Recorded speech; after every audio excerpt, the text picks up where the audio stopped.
A lot of this isn't going to make sense to you, and I'm sorry about that. I'm just going to start at the beginning, with the house.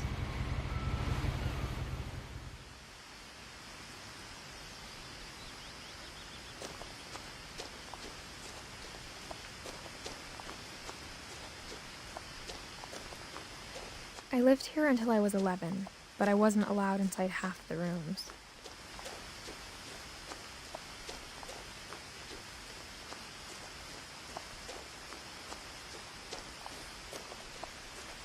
I hadn't been back since my brother Lewis's funeral.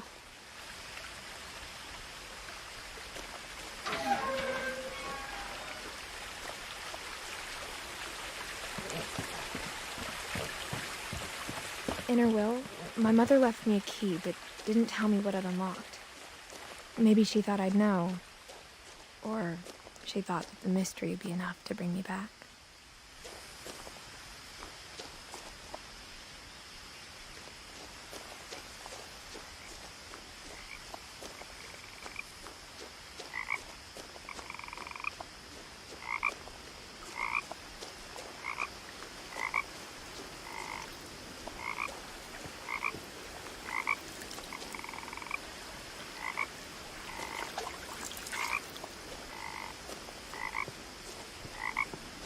The truth is, even after I inherited the house, I never thought I'd come back to it. But now I had questions about my family that only the house knew the answers to.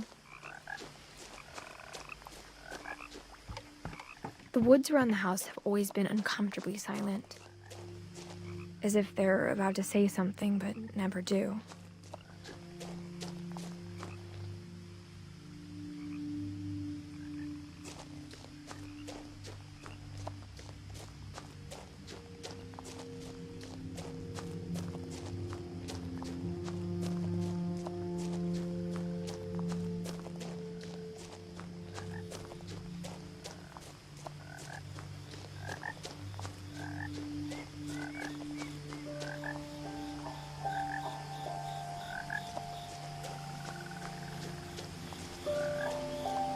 The house was exactly like I remembered it, the way I'd been dreaming about it.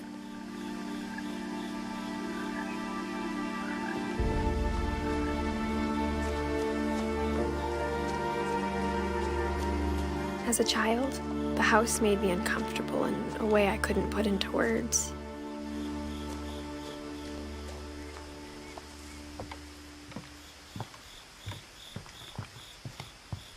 Now, as a 17-year-old, I knew exactly what those words were.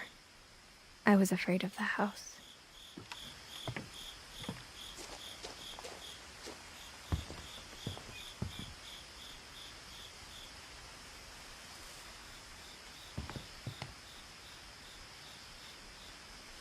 I hoped the key might unlock the front door. It didn't.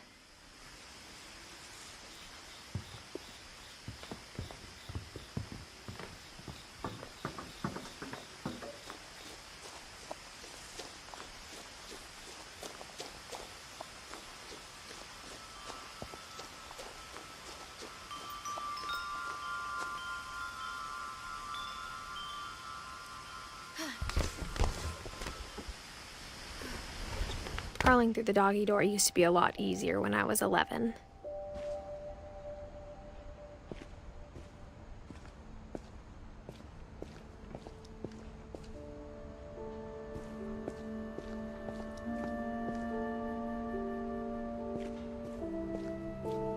For the first time in years, I felt like I was home.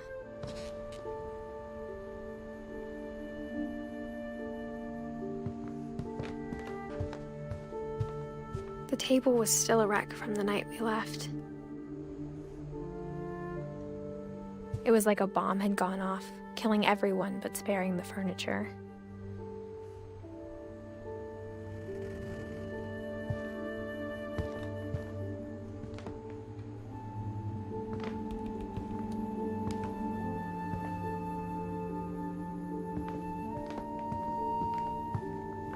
Nothing in the house looked abnormal. There was just too much of it, like a smile with too many teeth.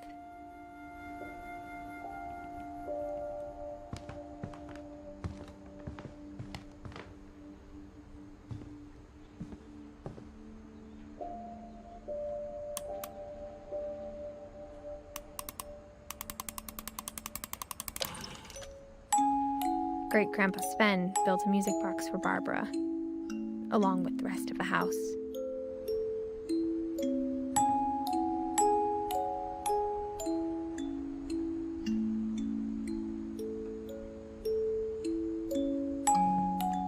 Mom always told me to stay out of the basement, so I wasn't too surprised when the key didn't fit.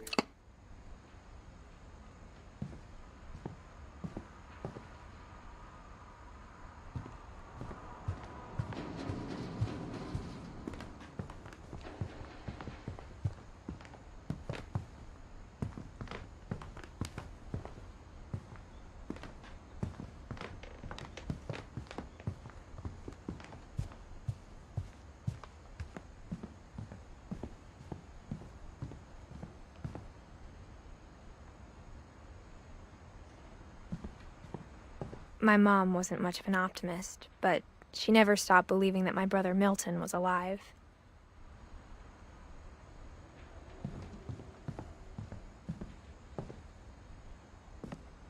After Milton disappeared, Mom sealed up all the bedrooms. Then Edie retaliated and drilled peepholes.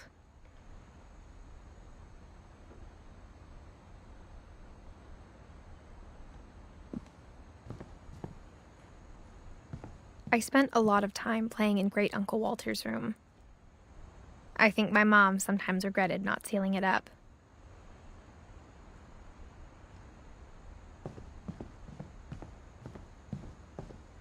Louis told me there were secret passages, but I never believed him.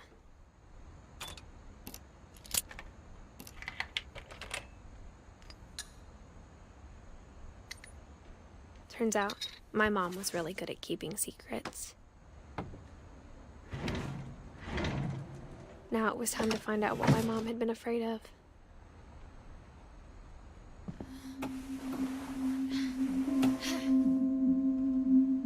Reading this, maybe it sounds like I had a plan. But I had no idea what was behind the door.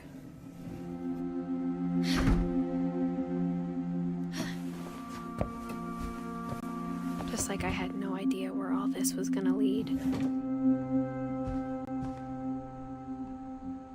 I grew up looking at Molly's room through the peephole. Being inside for the first time, I felt like I'd stepped behind a painting.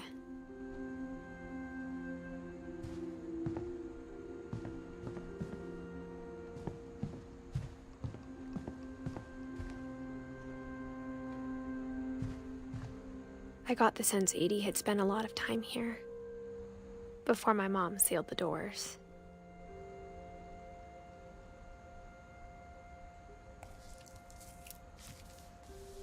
December 13th, 1947. Dear Diary, I'll be gone soon, but I wanted to tell somebody about what's gonna happen. It started when Mom sent me to bed without dinner. I woke up and I was starving, so I looked around for something to eat.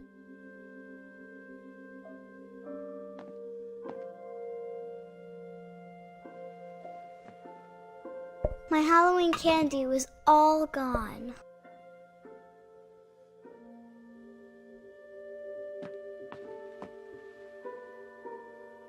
The gerbil food was dry, but I didn't mind it.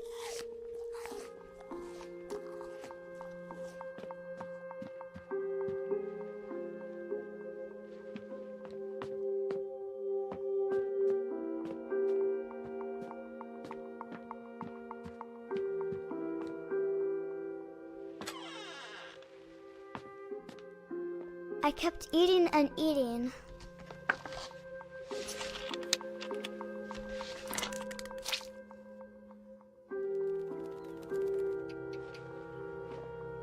I ate a lot of things that night.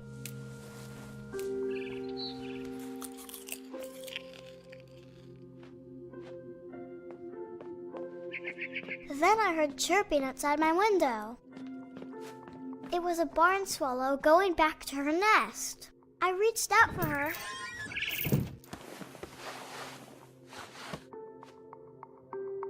And suddenly, I was a cat.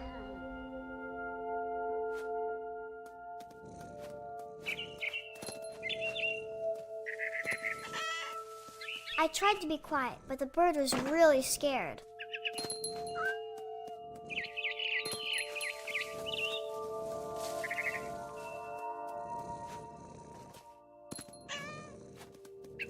Mom and Dad didn't even look at me.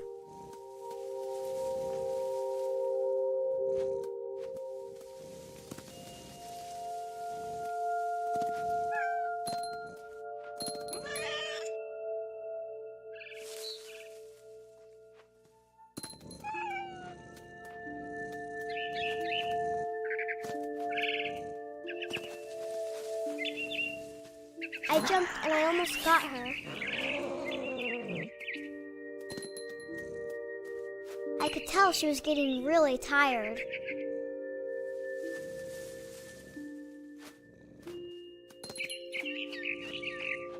Now I was up in the big tree.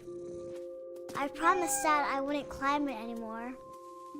All I cared about was eating that mama bird.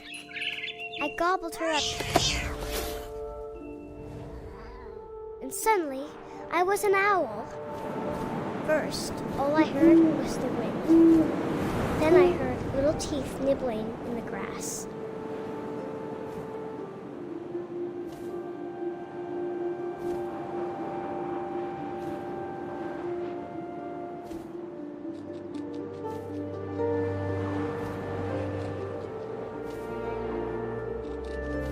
Rabbits.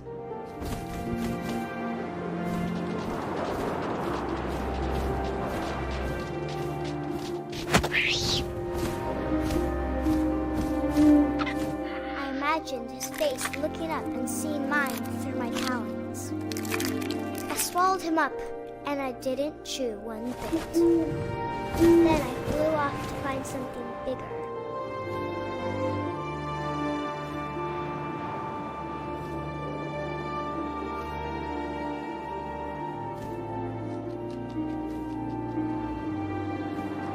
A mama rabbit.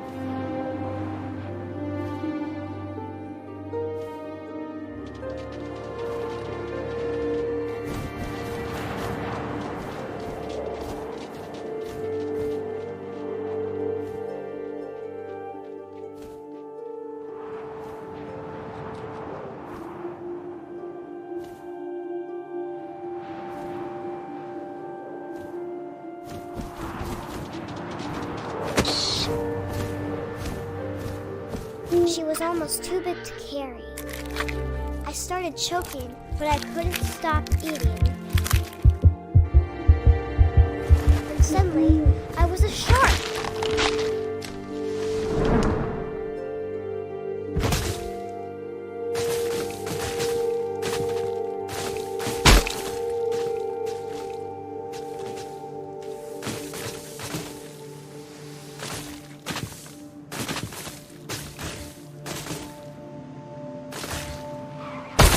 I rolled off a cliff and into the ocean.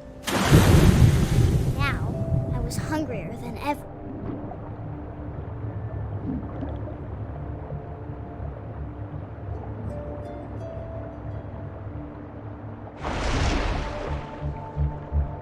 I wanted fat, juicy seals.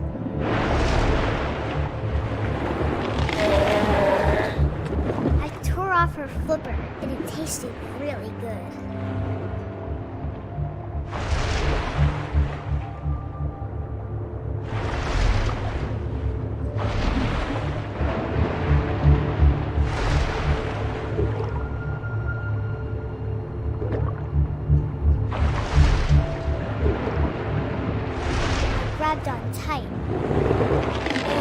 was so hungry, I jumped out of the water.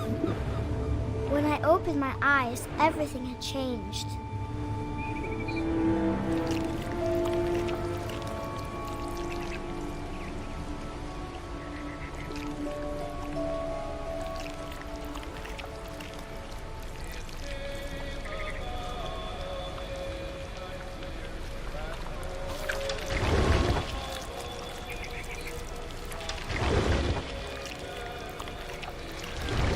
Now I was a monster and I smelled people everywhere.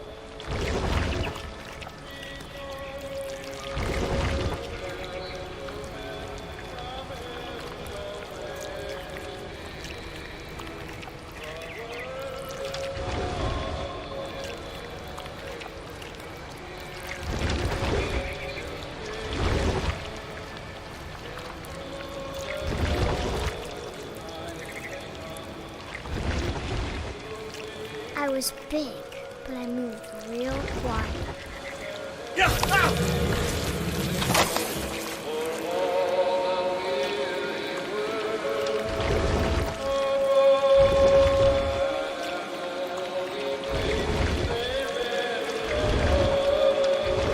I wanted to stop, but also I didn't.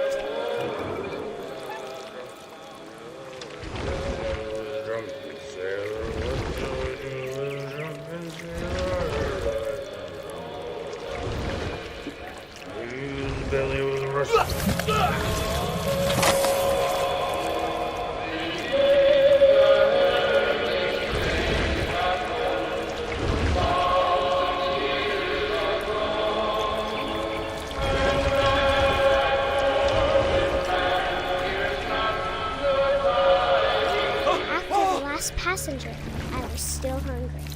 And to cross the water, I smelled something new. Something I had to have, so I swam towards it.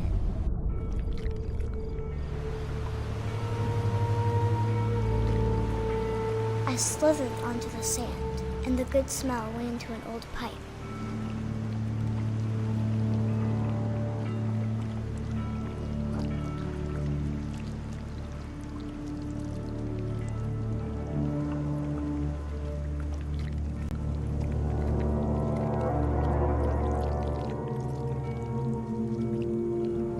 I got closer and closer.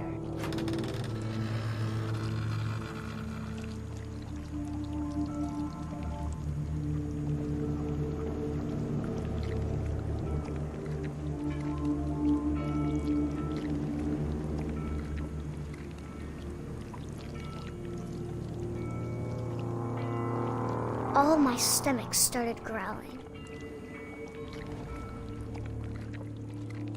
And suddenly, I was me again. I held my breath for a long time, but I couldn't hear anything. I think it's waiting for me to fall asleep. But it's not going to wait much longer. It needs to feed, and we both know I will be delicious.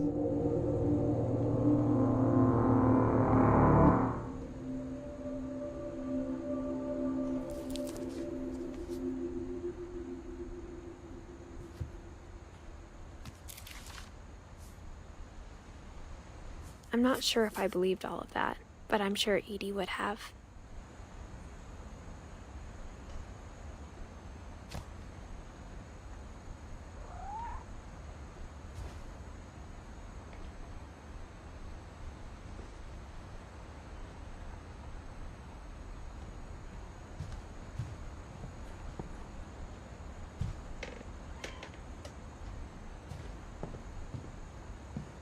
I can't describe it, but I felt like some part of Molly was still here.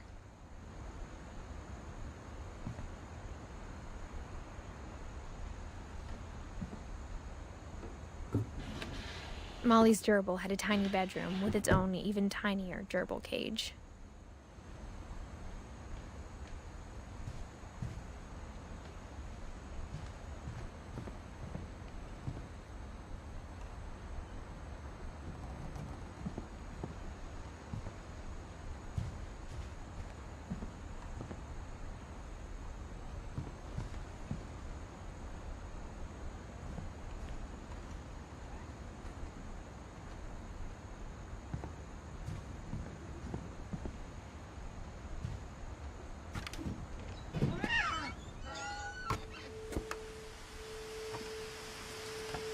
This will be obvious later, but my mom never told me any of these stories. Edie would have, but Mom didn't like bringing up the past.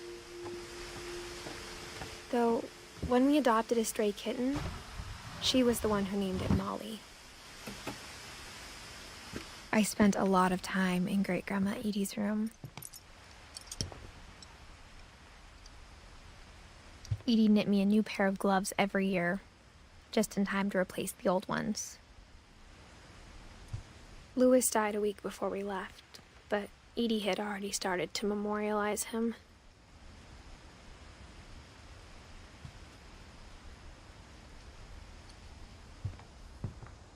Her room was like a museum. For 500 years, the Finches have been famous throughout Norway for their fortune and misfortune. Odin Finch buries the latest victims of the family curse, his wife Ingeborg and their newborn son, Johan.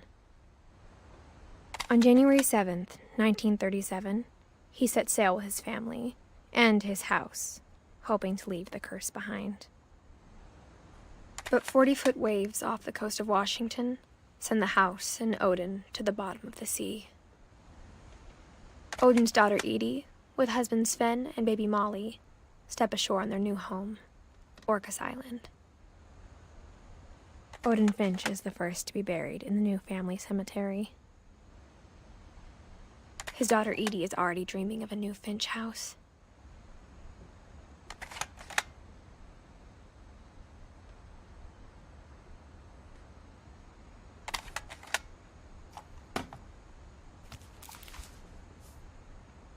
Whatever's wrong with this family, it goes back a long ways.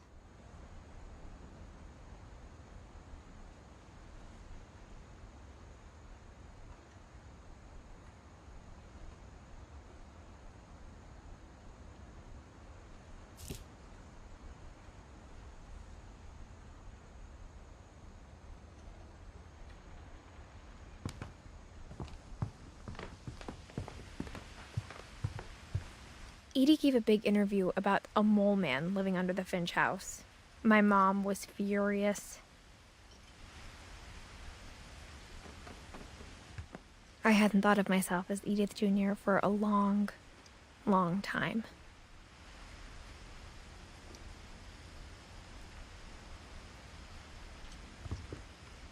One summer, they evacuated the island, but Edie refused to go. For a few weeks, she was a celebrity. When Edie told people Sven was killed by a dragon, she could also have said he was building a dragon-shaped slide that collapsed. She could have, but she didn't. Even in her 90s, sometimes Edie seemed a lot younger than my mother. The only trace Grandpa Sam's first wife, Kay, left on the house was the pink bathroom. It was a pretty big trace.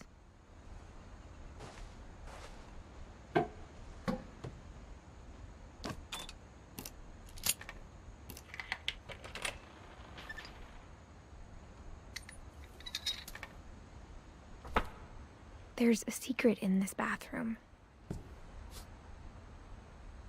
It's in the last place you would look. It isn't in the cupboard. It's hidden in this book.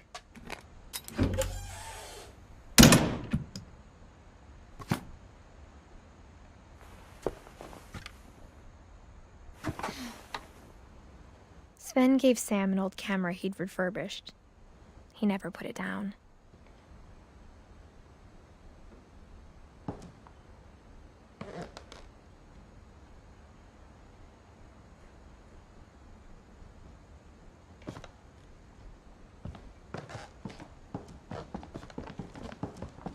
From the paintings on the wall, it was clear my brother Milton had been here before me.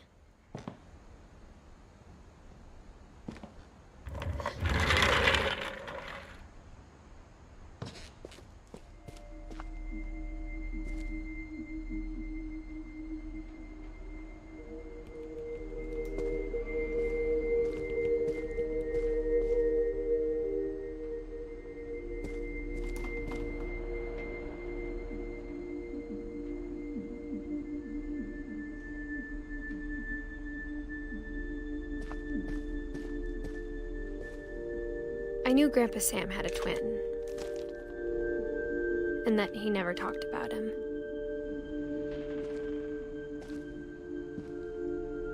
I guess my grandpa didn't like history any more than my mom did.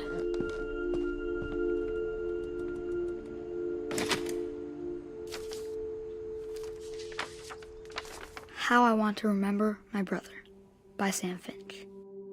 The thing I remember is that when he made up his mind, that was it.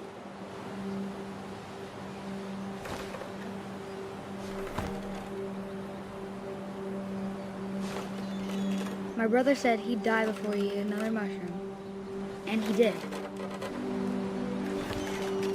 At Barbara's funeral, we swore we'd never be afraid again, and he wasn't. I think Calvin always wanted to fly. Sam! Calvin! Dinner's ready! Coming! But that day, he finally made up his mind to do it.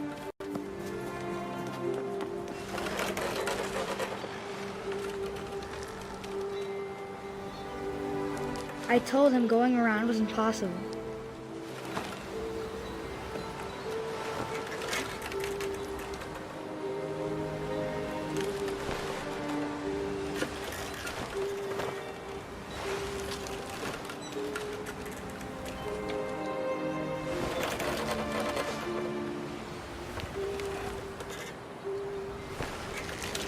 Maybe if I hadn't said that.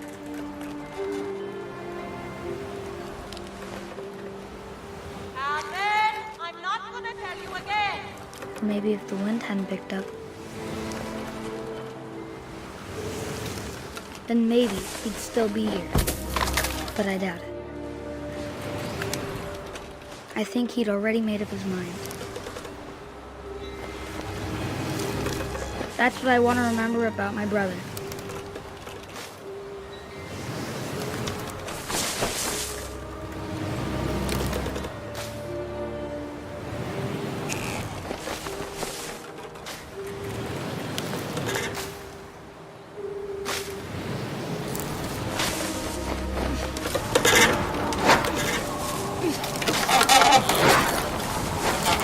The day he made up his mind to fly.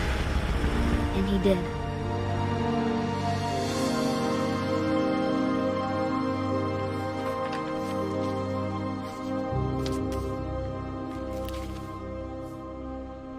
Calvin's story felt strangely familiar. When I was younger, I remember trying to do the exact same thing.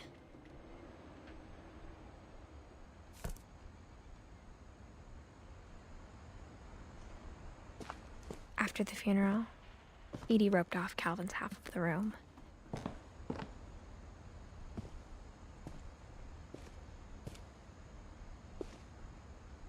Mom said Grandpa Sam enlisted at 18 and never set foot in the room again.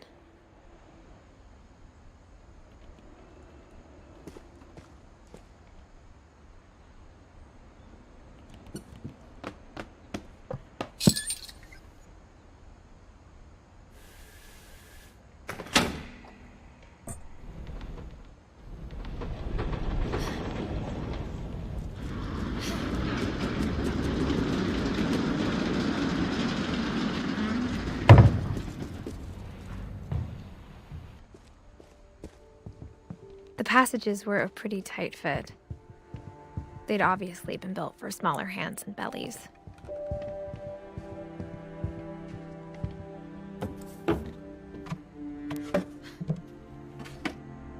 Growing up, I always thought of Barbara as a child star.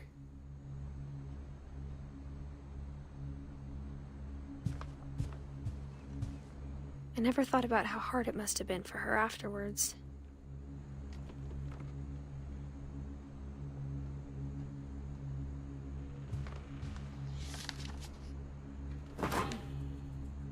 Of all the stories people wrote about Barbara's death, I'm surprised Edie saved this one.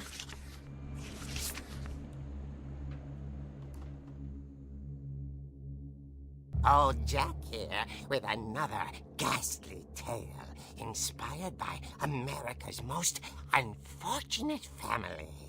I'm calling it the surprise ending of Barbara Finch. As a child star, Barbara was famous for her scream. Now at 16, she was all washed up, a has-been. But in a lucky break, she'd been asked to perform her signature scream at a local convention for monster movie fans. It was just the boost her career needed. Unfortunately, her scream hadn't aged well. Getting better. I think you just need the right motivation. Her biggest fan and current boyfriend, Rick, was about to demonstrate when... Now that was a great scream. It was Barbara's father, Sven. He'd slipped into a table saw and had to be rushed to the emergency room. So Barbara got stuck babysitting her youngest brother, Walter. Her convention comeback was cancelled. Okay, I'm hearing frustration, but I'm not hearing terror. What if I tried... A gang of hoodlums in Halloween masks have been terrorizing Orcas Island tonight. Police are urging residents to... That came from the basement. You're right! Also, I loved your delivery on that. Why is your basement door locked? Because my dad likes making puzzles and secret passages. There's a key hidden in the music box. The secret is to keep winding and winding until finally the key pops out. Thanks, babe. I'll be back in a sec. 20 minutes later, Rick hadn't returned. So Barbara went to look for him, right on cue. She reached for the music box. And as she wound the key, she listened for Rick, but the house was silent.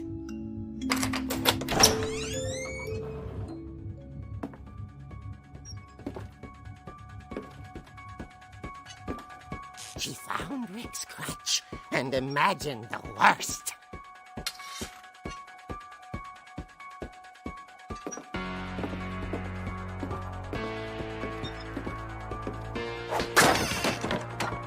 The gang's leader is the infamous Hookman killer, Dr. Carl Hamill, who impaled and then ate his family 10 years ago tonight.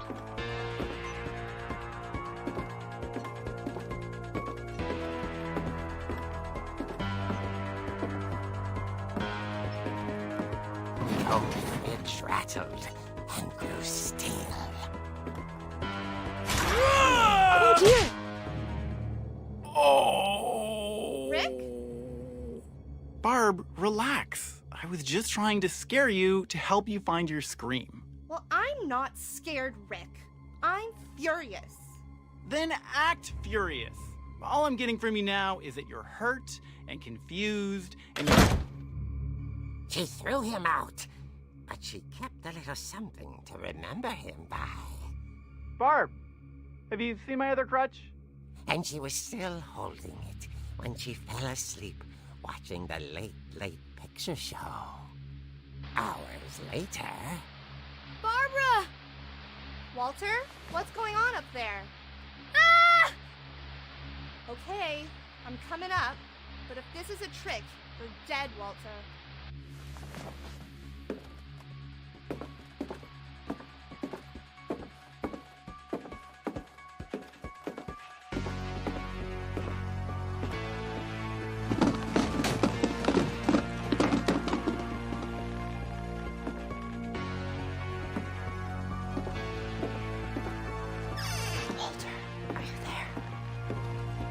Walter had vanished, but his bedside radio was still on.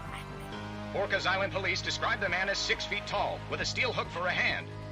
Residents are urged to lock all doors and windows and notify the police of any suspicious activity.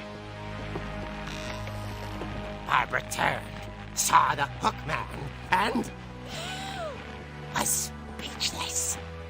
He was quite smashing.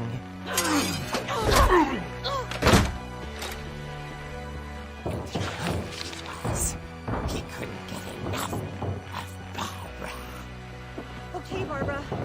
be another way out of here.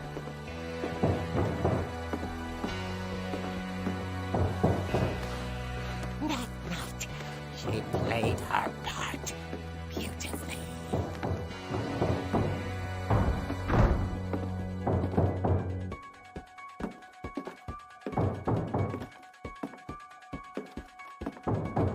She thought about abandoning Walter, but just couldn't do it. Molly's door hadn't been opened in years. The hinges groaned.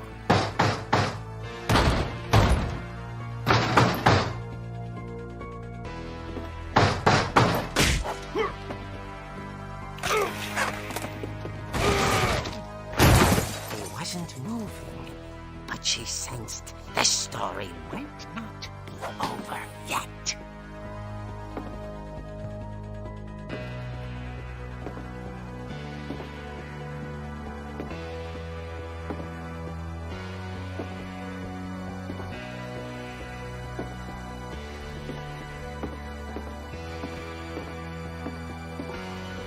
The hookman had vanished. She listened for his breathing, but all she heard was...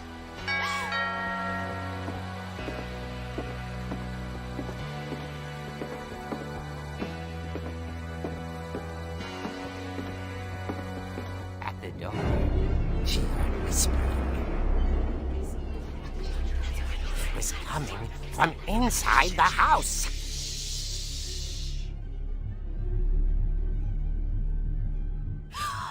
Oh dear.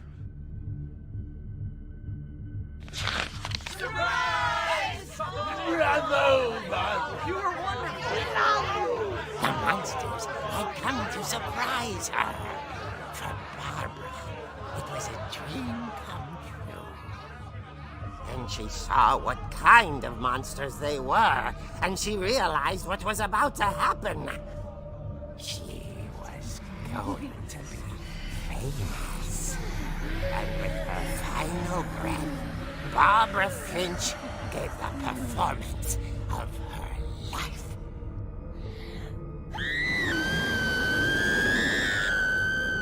I wasn't there myself, but I hear Barbara was magnificent. Poor girl. She had a taste for stardom. But unfortunately, so did her fans. Of course, the police blamed it all on poor Rick, who disappeared the same night. And little Walter? Hiding under his bed the whole time.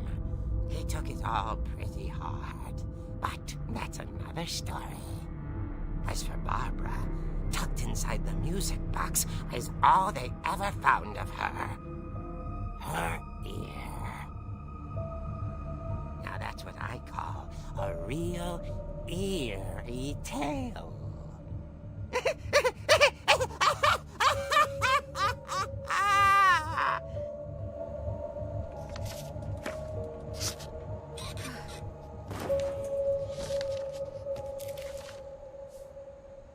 Edie told me all Barbara wanted was to be remembered, as absurd as that comic was.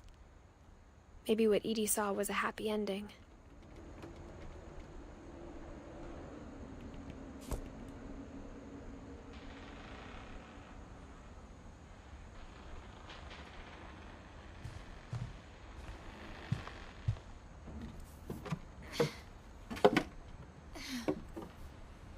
I guess now I know why Mom didn't like me playing with the music box.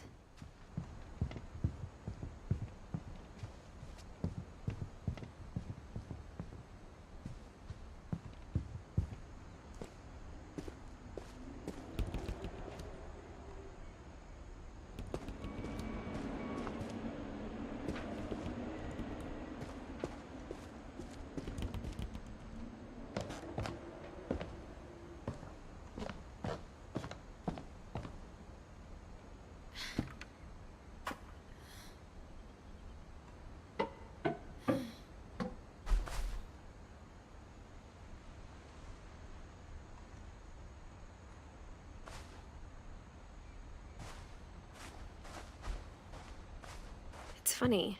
All those times I played with the music box and never found the basement key.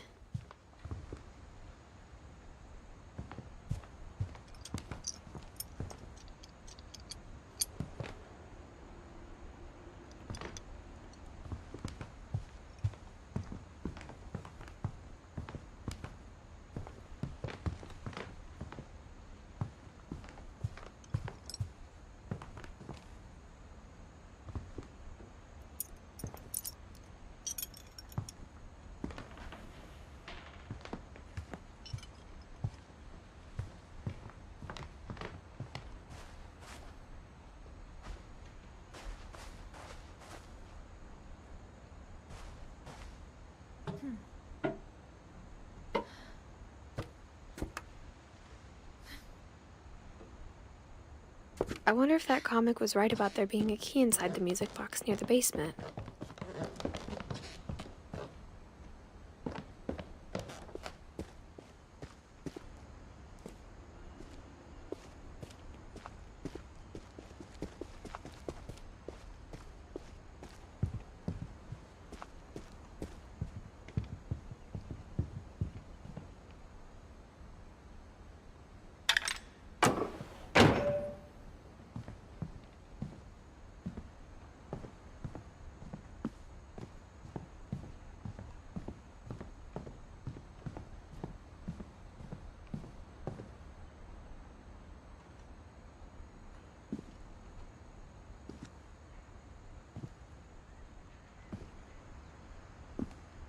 A lot of things got left behind in the whirlwind of that last night.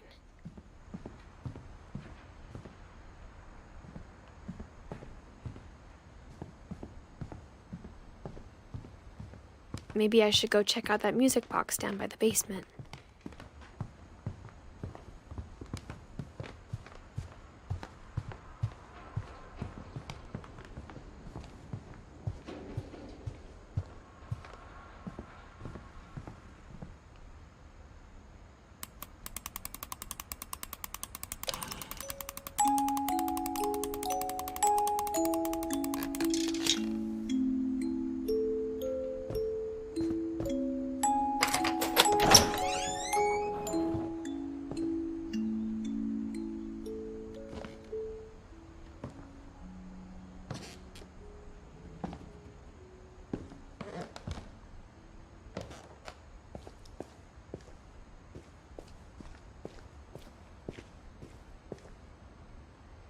Mom said the basement was off limits, unless I wanted another tetanus shot.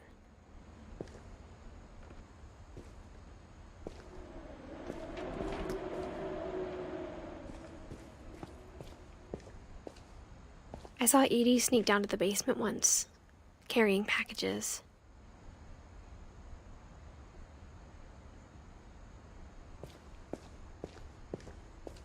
I thought maybe she was hiding presents. It turned out she was hiding a lot more than that.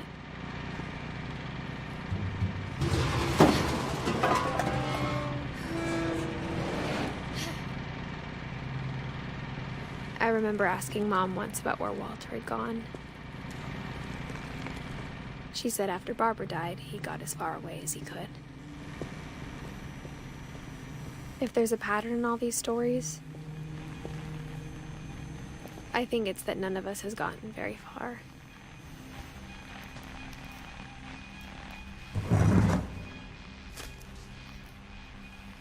Goodbye, everyone. I can't believe I've been down here for 30 years. On that first day, after the shaking started, I didn't think I'd survive a week.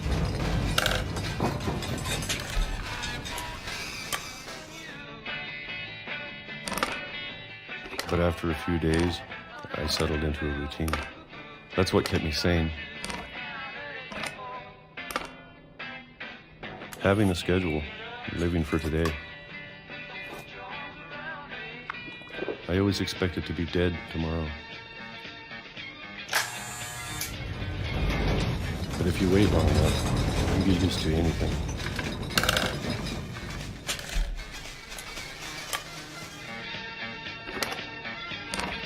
Even a monster on the other side of the door starts to feel normal. Almost friendly.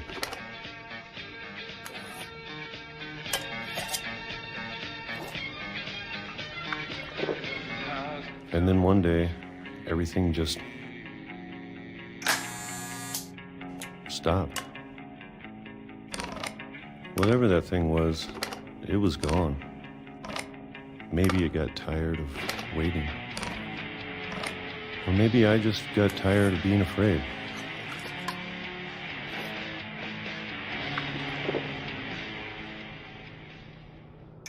It's been a week now, the longest in 30 years. I'm done waiting. I have to leave while I still can.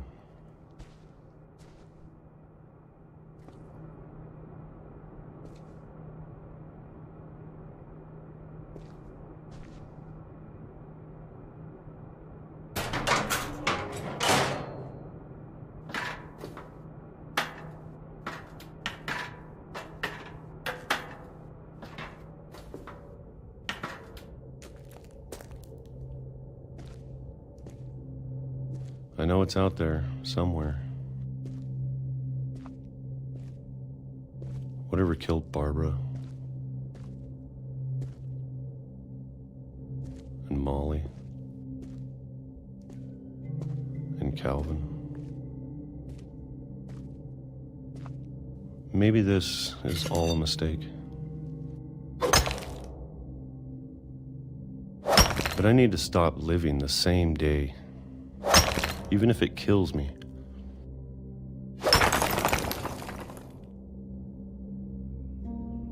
Whatever's out there, I want you to know I'm ready for it. I'm going to appreciate all of it, especially the food. I don't mind if I only have a year left, or a month, or a single week. I'd be happy with 1 more day. I can already imagine the sun on my face.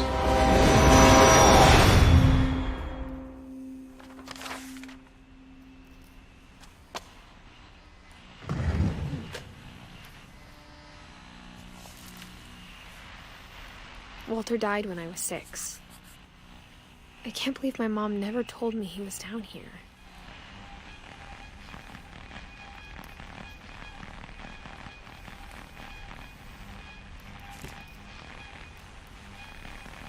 I'm sure my mom was trying to protect me.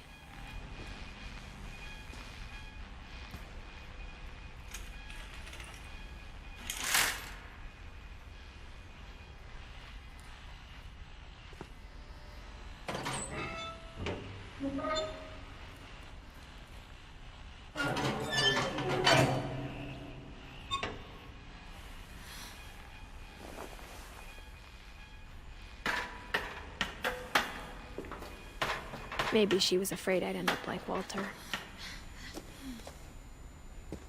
But if she never told me about an uncle under the house, I can only imagine what else she was hiding. I don't want to make the same mistakes she made. Trying to bury something that's still alive.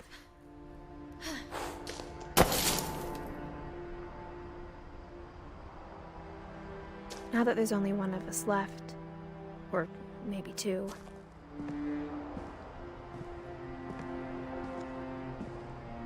I thought it was time I heard the stories for myself.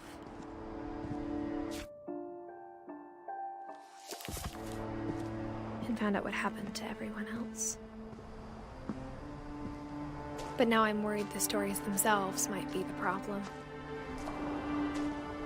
Maybe we believed so much in a family curse, we made it real.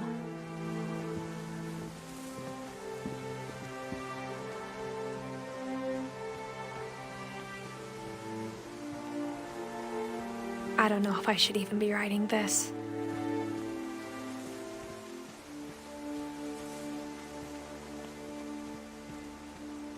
Maybe it'd be better if all this just died with me.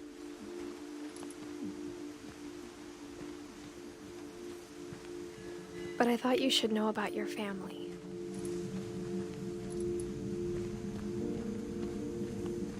And the history you're a part of.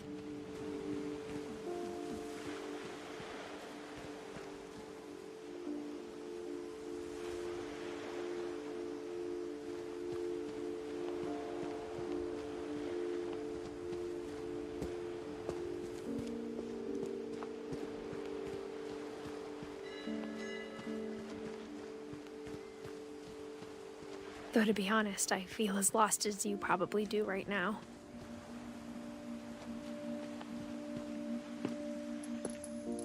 I think the people in these stories believed them, for what that's worth.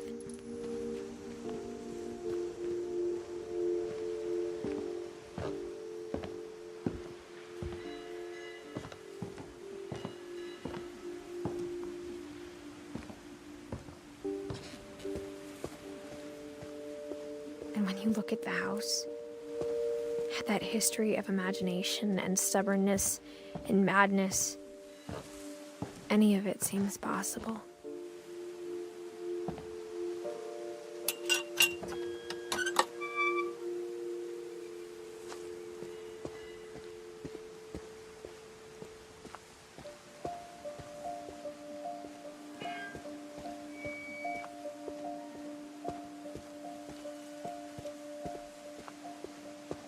I think we've been surrounded by death for so long, we've just gotten used to it. What kind of family finishes building a cemetery before starting the house?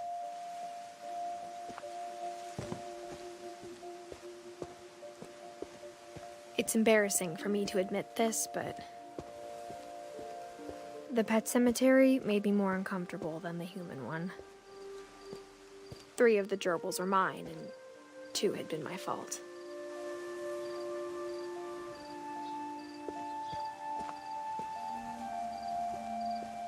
Sven built the house, but it was Edie who designed the cemetery.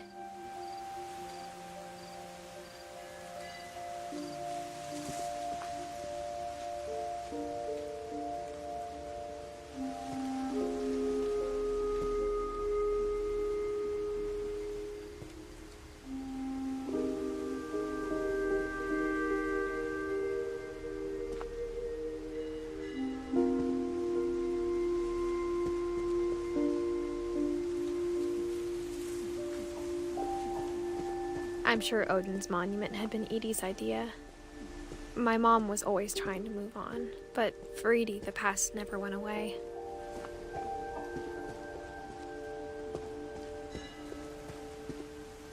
She could see it poking out of the water at low tide.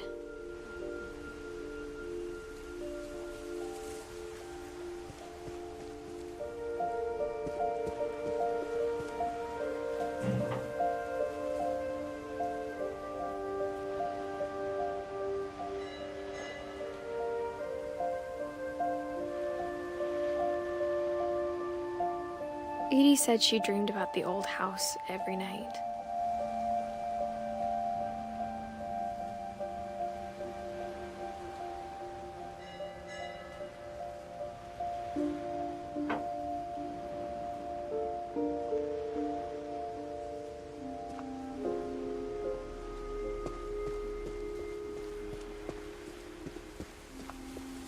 Edie's side was always easier for me to understand.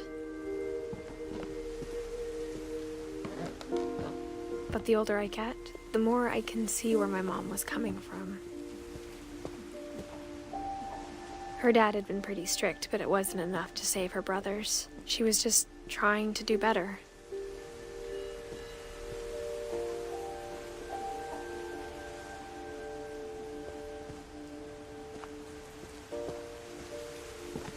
She lost 2 of her brothers, just like I did. I get why she tried so hard to protect us. We never found Milton's body, so my mom insisted we were putting up a monument, not a tombstone.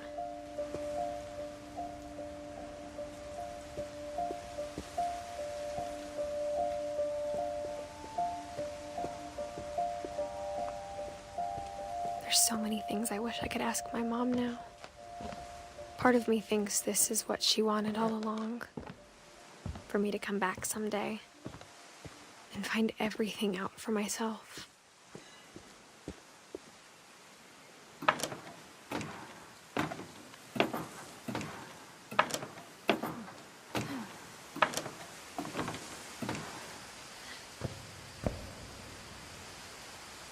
But looking back on it now, if she told me there was going to be so much climbing, I never would have come when I was 22 weeks pregnant.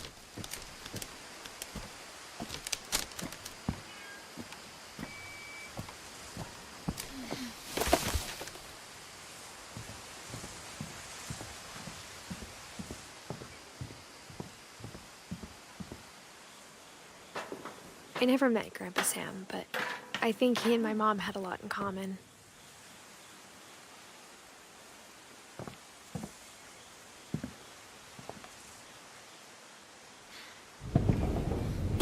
They were both pretty intense.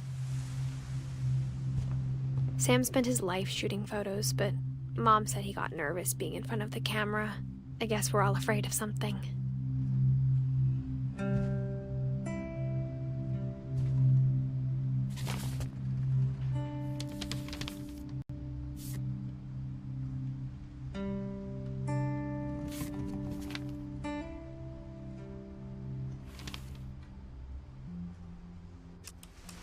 Dawn, I promise, you'll never forget this weekend.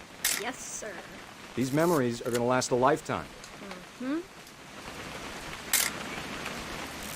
I gonna have to shoot anything? It's a hunting trip, Dawn. Shooting is strongly encouraged. What? Perfect. It's gonna rain the whole weekend, isn't it? I will never forget this weekend, Dad. Okay, got it. I'm gonna take some pictures, okay? Just be careful. The camera's older than you are.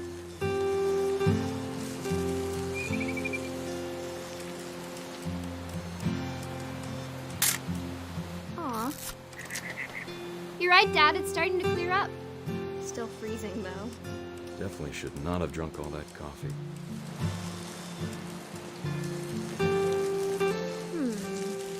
Hey! That's a keeper. Nothing quite like being outside. I'm just saying, I'm not always gonna be here, Dawn.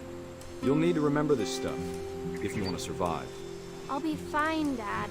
You know who else thought he was gonna be fine? Some guy who died. Dawn, I'm being serious. I know, Dad. You're always serious. Doesn't being out here make you want to chill out? Well, to tell you the truth, I haven't been out here in 20 years.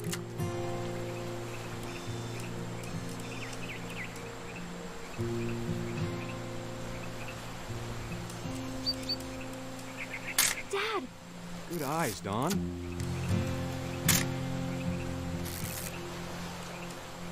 Before you take the shot, let me get a picture of you.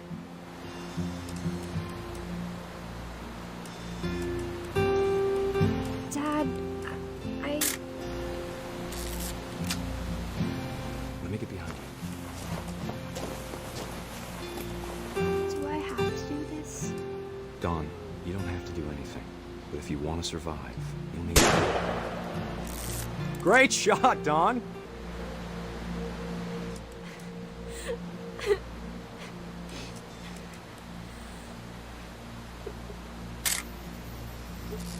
I'm proud of you, Dawn. Always remember that, okay?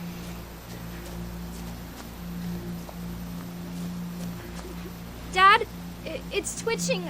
I think That's it's totally so... normal, Dawn. Just focus on the camera. Try not to think about... Dad!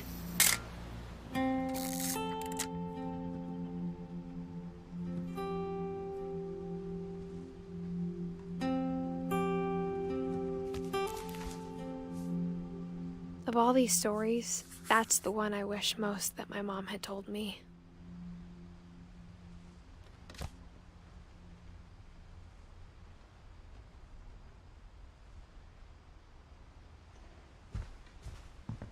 Instead of hiding from death, Sam seemed to go out of his way to meet it.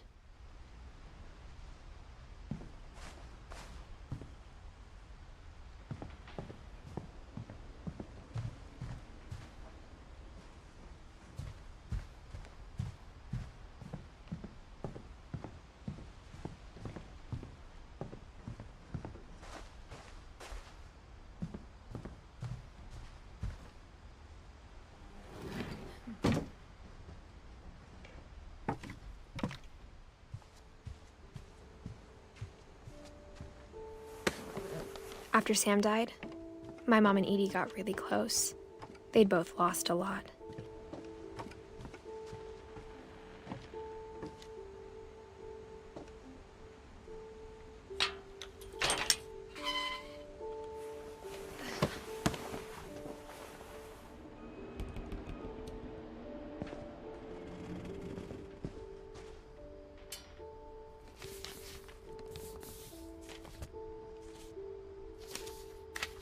Dear Kay, do you remember the way Gregory used to laugh when he thought he was alone?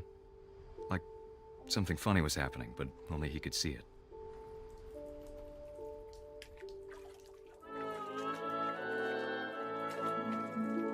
I think he saw things the rest of us don't.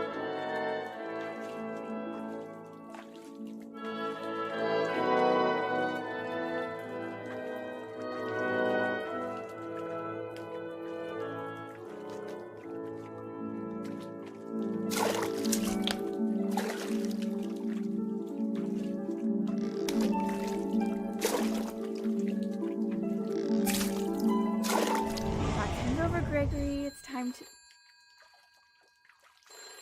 Hold on, sweetie. Hello? Sam, I told you I don't want to talk right now. I wonder what he saw. What his world was like.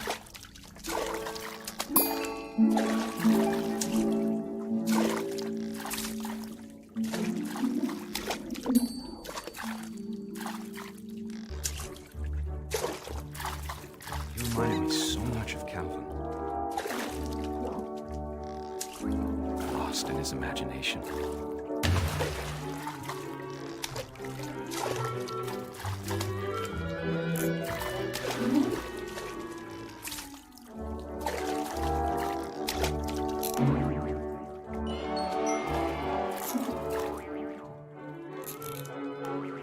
I know how silly it sounds.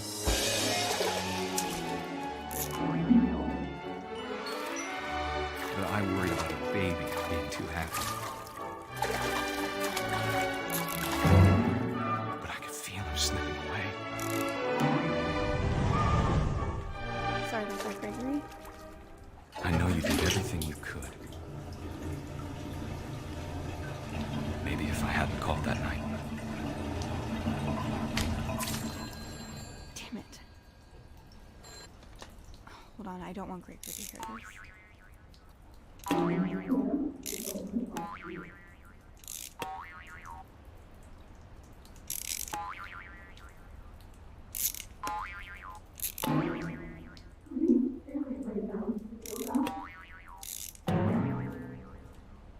I wish he could have told us about the world he saw.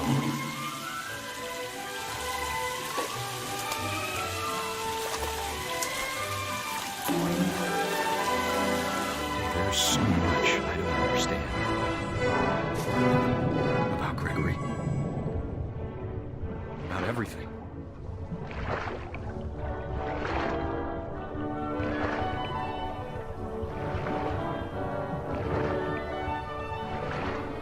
But I know what happened wasn't your fault.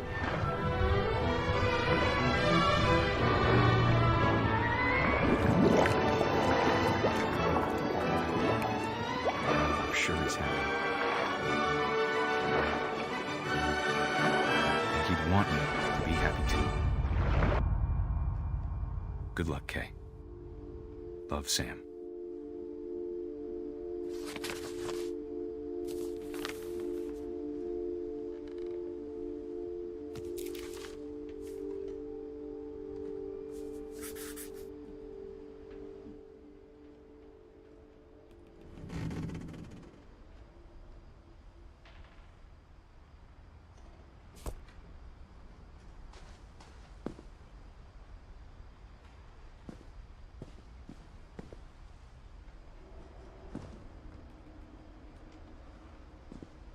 I can't imagine my mom ever writing poetry, and yet...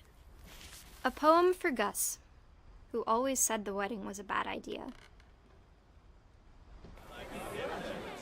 Our father never hit us kids, at least not very hard, before the day my brother said with teenage disregard that he'd be dead before he'd see a wedding in our yard.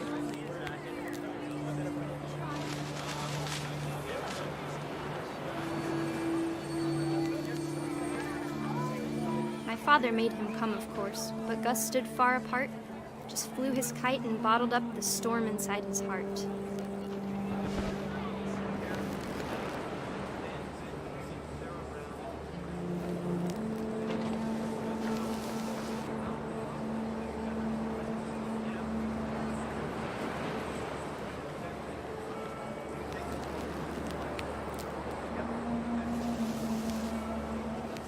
I tried to talk him out of it, but though he'd never met her, we don't need a stepmom were the words that I now pronounce you husband and wife.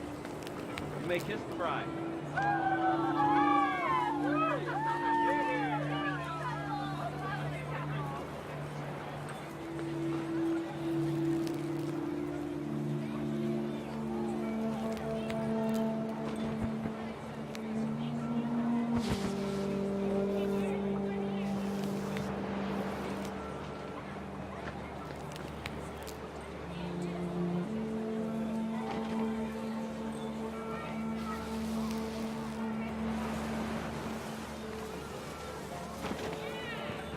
When the time for photos came, Dad ordered him to come here.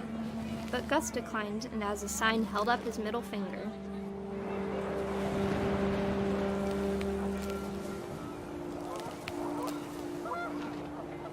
The wind picked up, and panicked geese appeared and quickly went. But all the humans did that day was go inside the tent.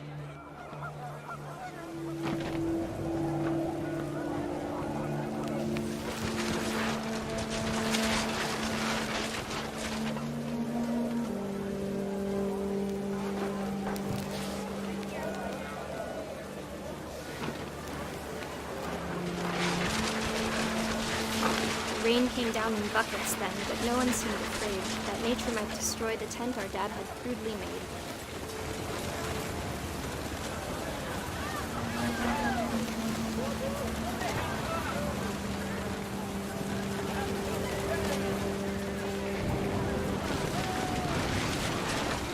The thunder sounded much too close and full of angry power, but all my father said to this was, "Make the music louder."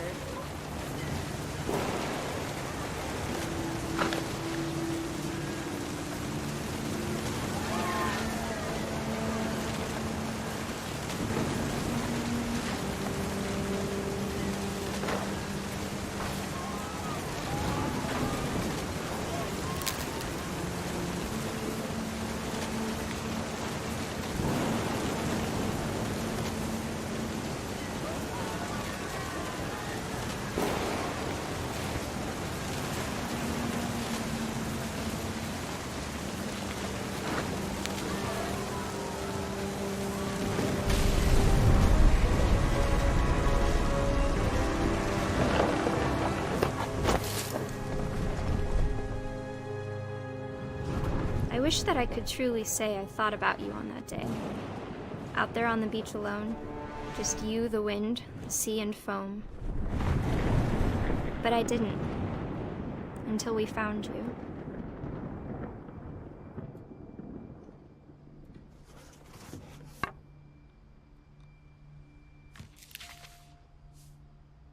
She never talked about him, but Mom told me once if I was a boy, they were going to name me Gus.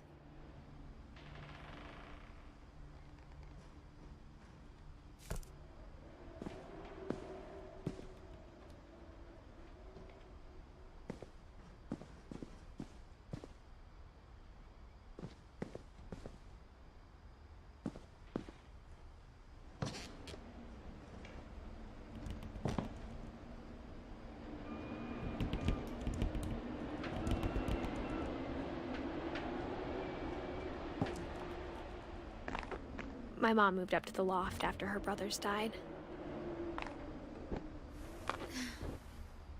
At the time, it was as far away as she could get.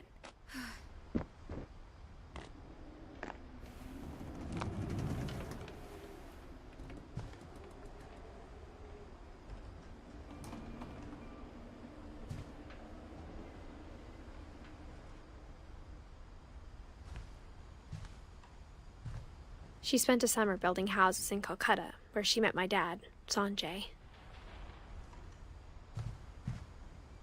Religion was another thing my mom never talked about, but I think it helped her a lot after her dad died.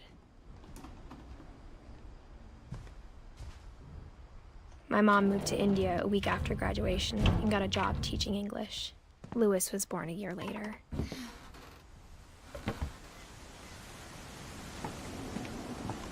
When my dad died, I don't think Mom knew where else to go. I'm sure Edie was happy to have her back.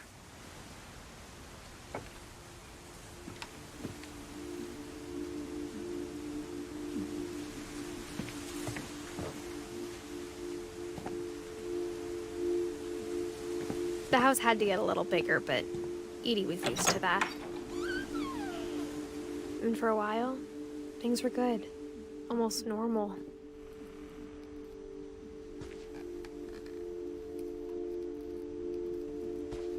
But it didn't last.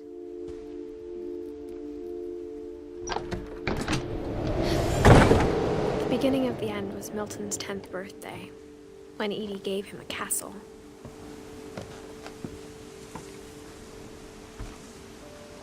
After Milton disappeared, the only thing he left behind was a room full of paintings.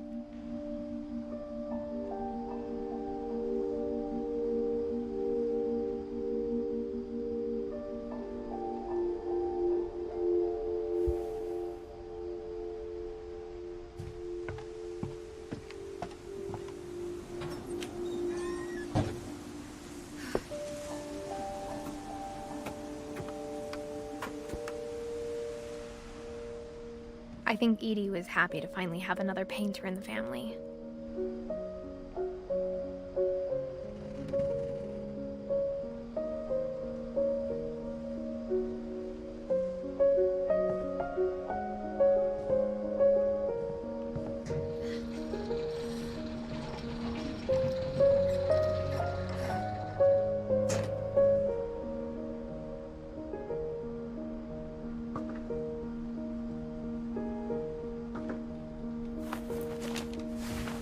Milton Finch in The Magic Paintbrush.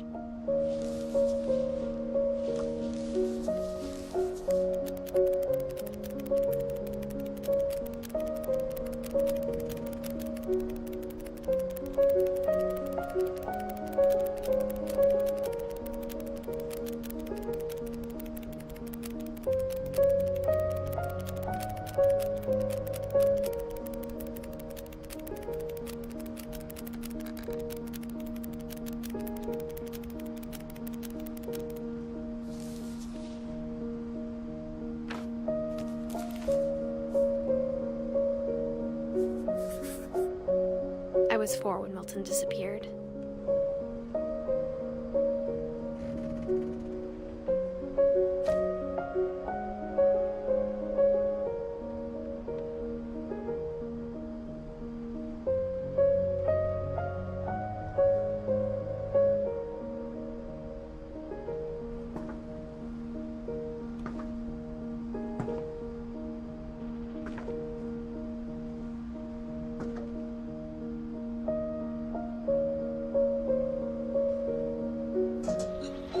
Mom spent months searching for my brother. Then she sealed the doors.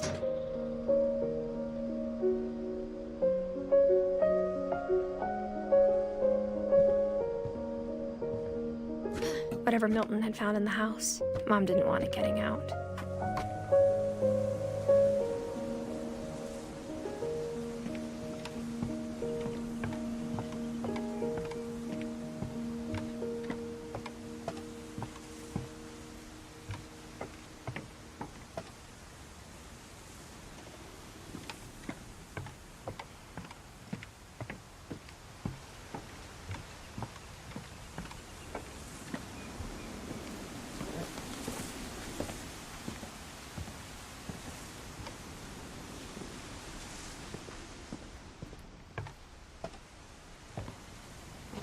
Mom definitely blamed Edie, but I think Louis blamed himself.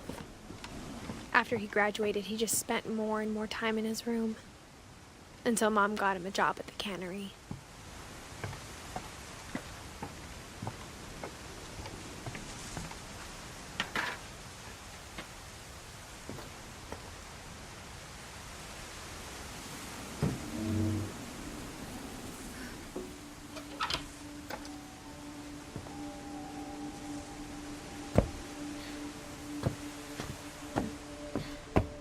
Lewis's room smelled very, very familiar. That part of him lived on.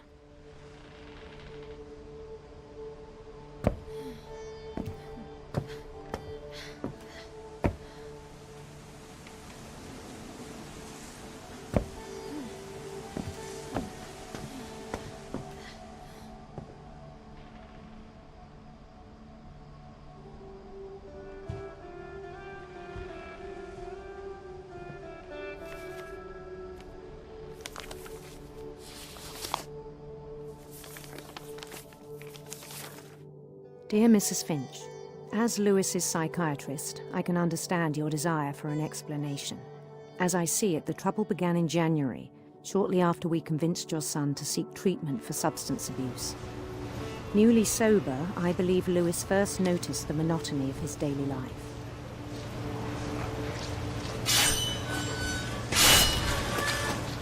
He kept working at the cannery.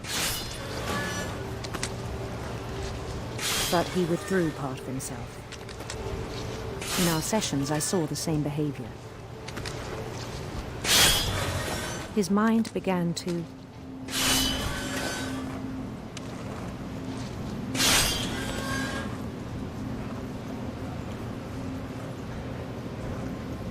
wander.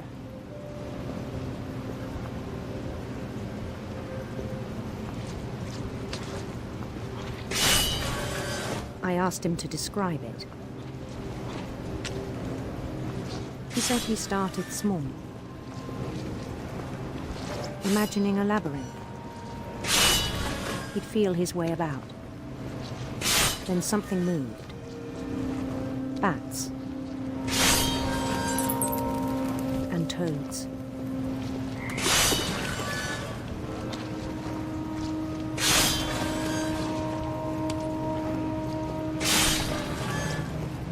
And things that have not names.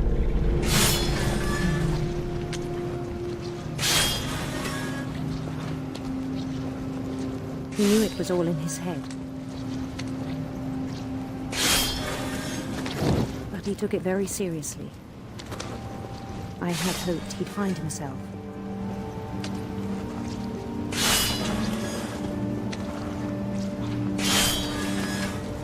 But he found something more.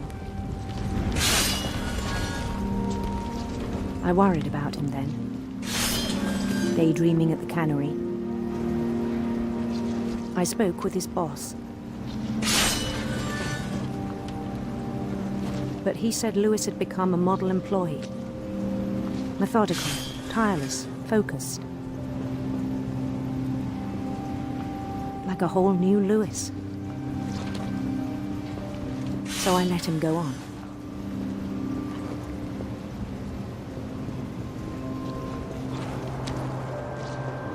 I even encouraged him. It seemed very promising at first. He told me he'd made a new friend.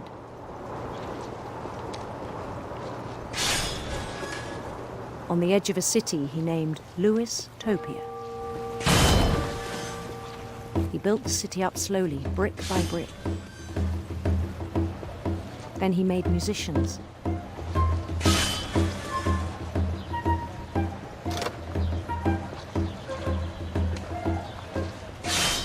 And songs for them to play. He talked about starting a band. And he was always humming something.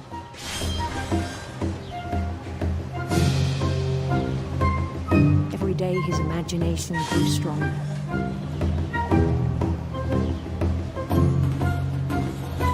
He no longer spoke at the cannery. But his chopping was as reliable as ever. Then one day it struck him that all the cheering crowds, even the stones under his feet, were all in his imagination, so he could do whatever he wished.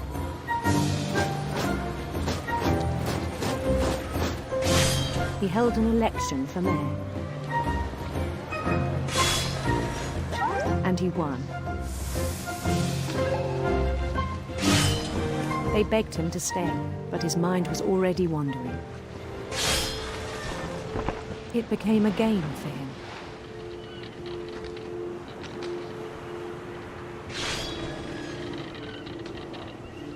He'd conquer a city, then immediately push on.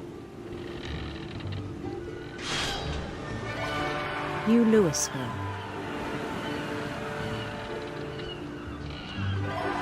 St. Louis. He started drifting away from our reality.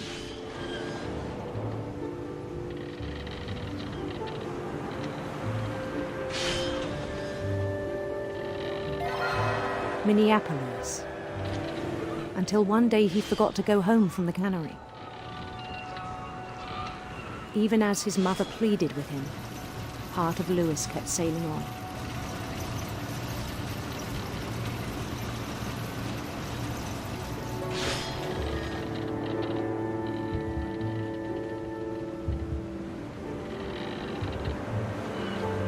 In Louisburg, he heard rumors of a handsome queen.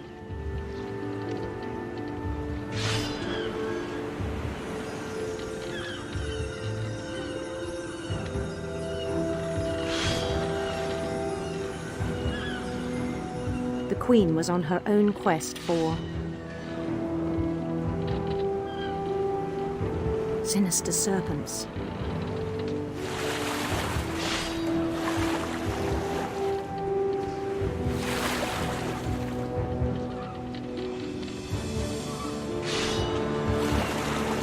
He followed the sound of her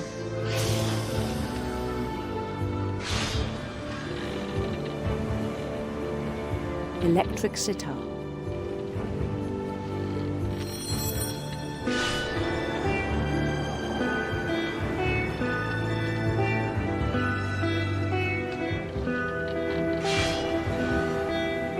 His chase led him to a golden palace east of the sun and west of the moon. Even then, his logic remained sound.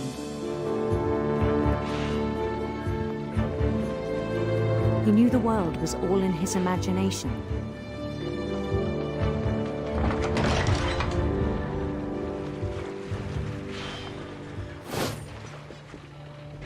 But he was so proud of having created it. In his own eyes, he'd become something greater than a king.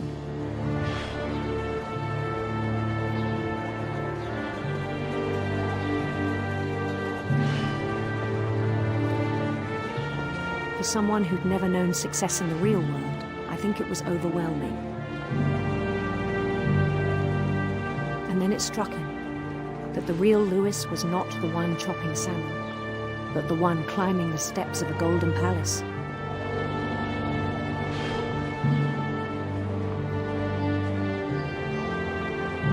My imagination is as real as my body, he told me. It was hard to argue with him.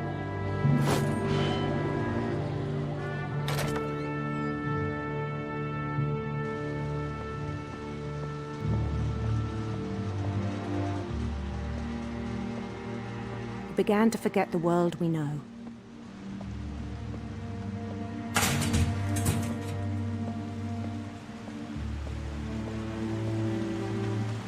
I think it pained him to remember Louis, the cannery worker.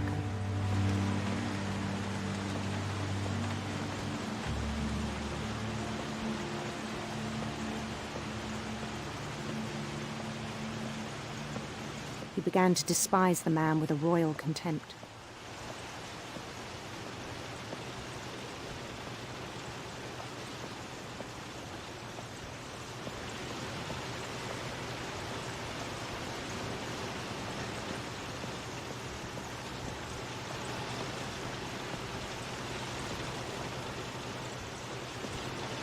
I still thought I could save him.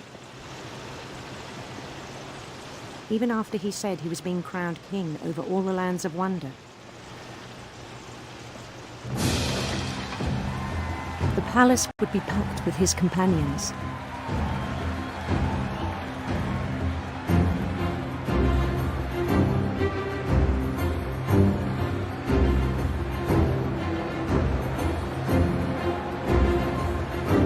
including the wise Calico who'd insisted on advising him.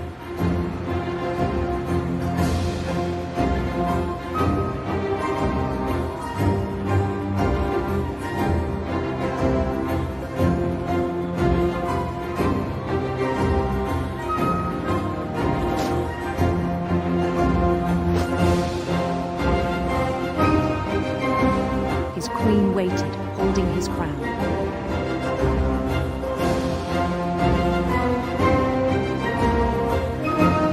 There was only one thing left to do.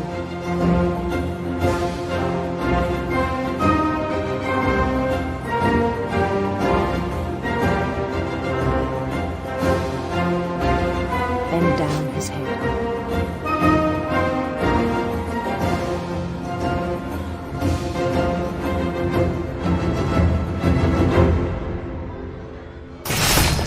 And the rest I think you know. Mrs. Finch, your son was a kind man who will be missed by all of us who knew him.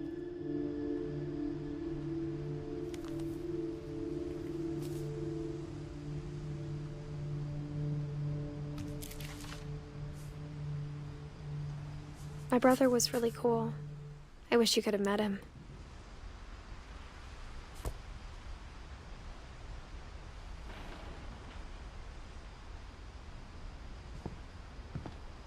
Lewis and I spent a lot of time playing games together, but he was surprisingly bad at them.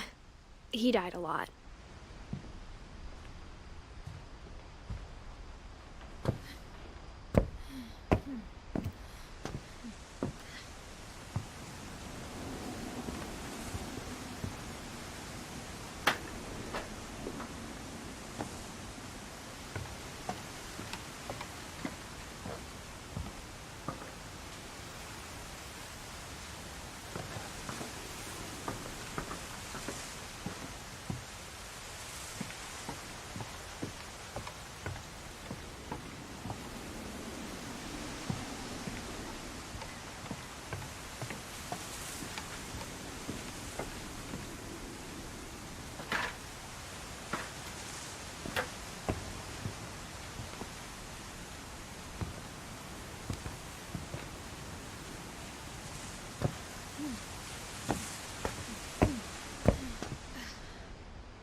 On the way back from Lewis's funeral, my mom told me to start packing.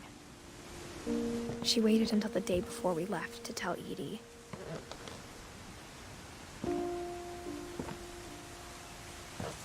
I'm not sure if she wanted to make it easier or harder.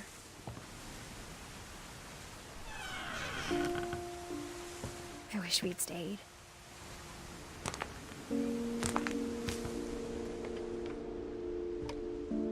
But I understand why we left.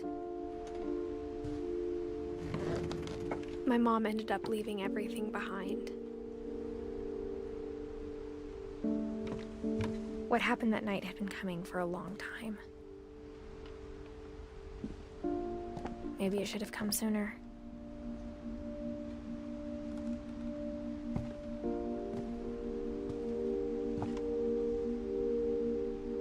But it had to end one way or another. All that's left now is to tell you about that last night.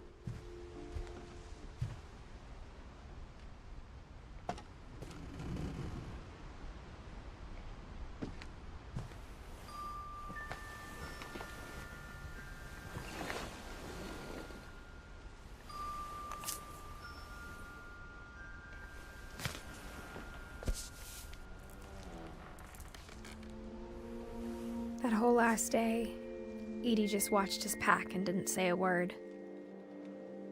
Until supper, when she raised her glass and said, "To our final night together, and all our final nights apart."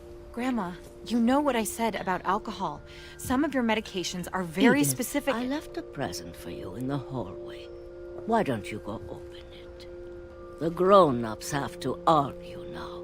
I'm sorry, you're right. We're all leaving tomorrow. Let's just enjoy our last... I'm not leaving. Edith, you're excused.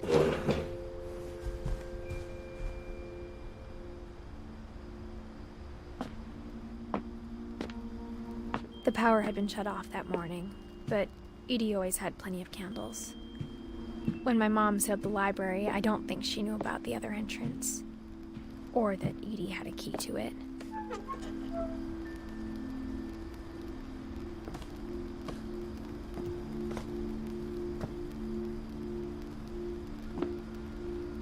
That thing you're afraid of isn't going to end when you leave the house. Edith has a right to know these stories. My children are dead because of your stories. I think it's best if Edith and I leave tonight. We'll have the nursing home send a van for you in the morning, okay?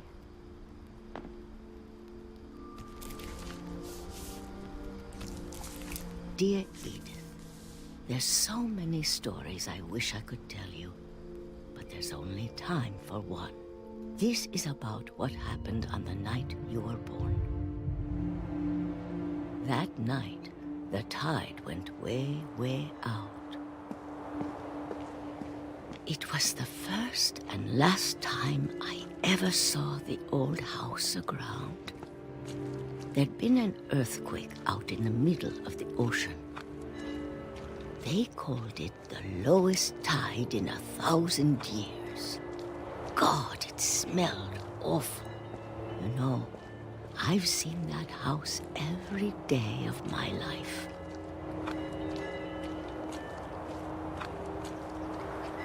But I never thought I'd go back to it. When the fog rolled in, I lost my way.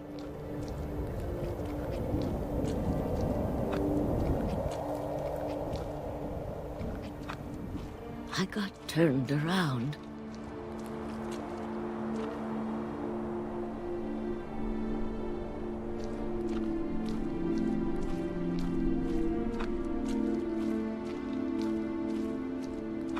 I started seeing things.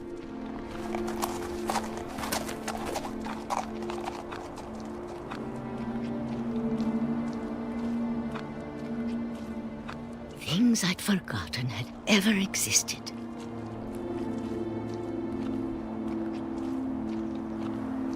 But when I saw them, they felt like old friends. That night, a lot of things came back to me.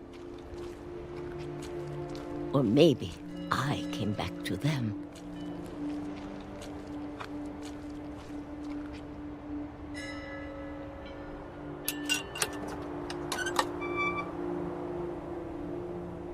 Things I can't explain, but that I need you to try and... Edith, what are you doing in here? It's mine. Edith! Mom, you're gonna rip it! Let go! I kicked and screamed, but Mom dragged me to the car.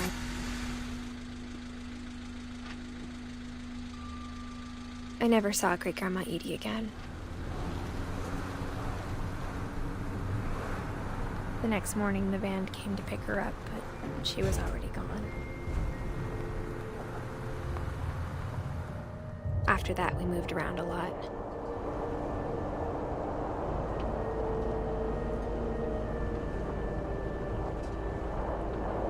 We both tried to make the best of it.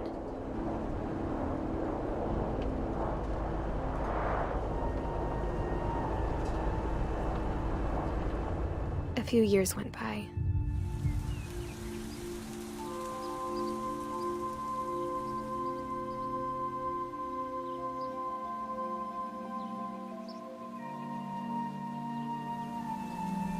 My mom didn't like to talk about it. But she started getting sick a lot. The rest happened pretty quickly.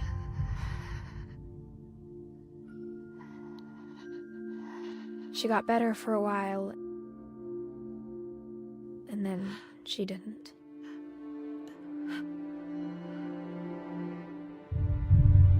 And then I was alone.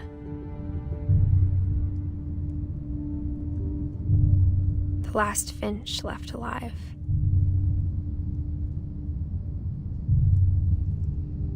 Until I found out about you. I'm still not sure what to tell you about all this. If we lived forever, maybe we'd have time to understand things. But as it is, I think the best we can do is try to open our eyes. And appreciate how strange and brief all of this is.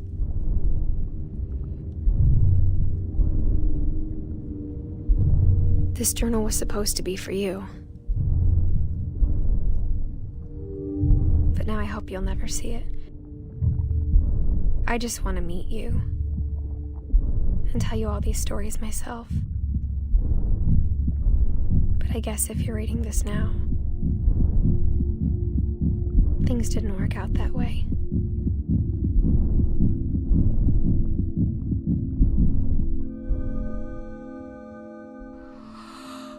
This is where your story begins. I'm sorry I won't be there to see it. It's a lot to ask, but I don't want you to be sad that I'm gone.